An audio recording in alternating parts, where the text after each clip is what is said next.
Hi, this is Tisch Aitken, and it is Tuesday, September 19th, 2023. And we have a lot ahead because the fall equinox occurs on September 23rd in the northern hemisphere, and that's when the sun crosses the celestial equator, and it's approximately equal day and equal night. It will begin the spring season in the southern hemisphere.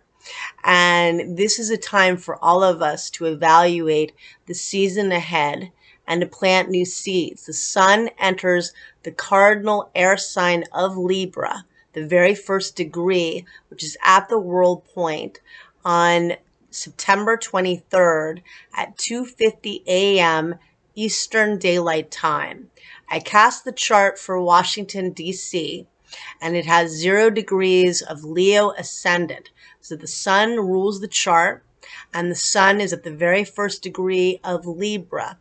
It's ruled by Venus, which is now direct, transiting in the sign of Leo through October 8th.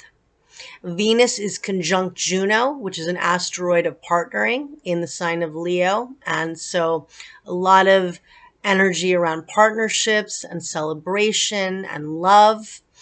You have the north node of karma at the top of the chart, and the midheaven is at 29 degrees of Aries. That's where the north node of karma entered on July 17th of this year. Taking initiative, taking action. Pluto squared the nodes of fate 3 times in the month of July at the late degrees of Aries and Capricorn. A lot of structures in our lives coming down permanently. Karmic connections, directions we're meant to take, situations that have been removed from our lives in the last few months or several months with the eclipses last fall and this past spring. And we are approaching eclipse season yet again in the month of October. But right now, we want to think of this equinox where Jupiter is at the top of the chart as well. It's the most elevated planet, and it is at the world point within a minute. It's at 14 degrees and 59 minutes of the fixed Earth sign of Taurus. Jupiter in Taurus is about expansion and abundance, expanding your natural abilities and talents and evolving your skills, working with the earth and nature and doing things to feel connected to nature and beauty and finding beauty and value in your everyday life. And this also speaks well, I feel, for expanding professional opportunities in new ways, in organic ways, which is ironic given the fact that Pluto will enter Aquarius at the beginning of next year, which contradicts that because that's all about the onset of AI and all of the challenges that presents professionally, financially, and in light of mental health and disconnection, which is the worst thing. So this equinox really set intentions and focus on what you want this season ahead, whether it's the fall season for you or the spring season, and think about how you want to expand your value, your skills, your talents, and what gives you happiness with Jupiter at the top of the chart in Taurus at the world point, hitting every one of us.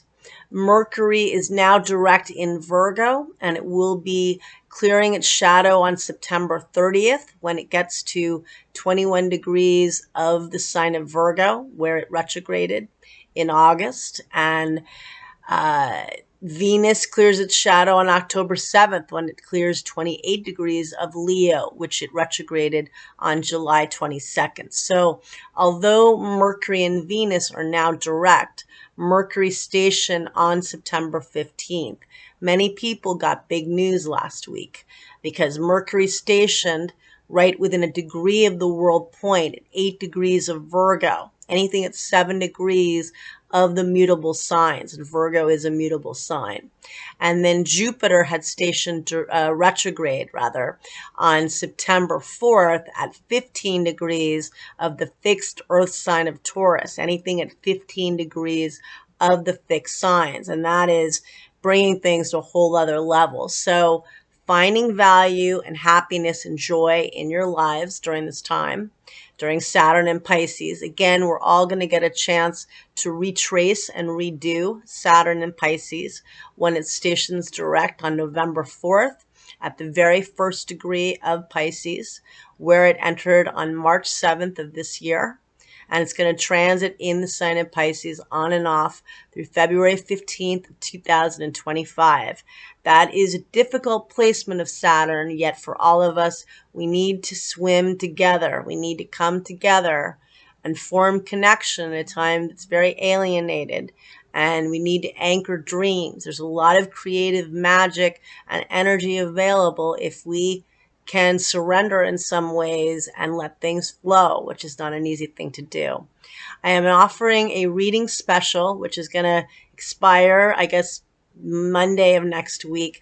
It's $67 for an hour reading, Zoom or phone, and I record it and I go into your major cycles for the year ahead for career and love and personal goals, the good cycles you have to capitalize on, and the more challenging cycles you work to glean the lessons from. And I wish you a lot of luck and thank you.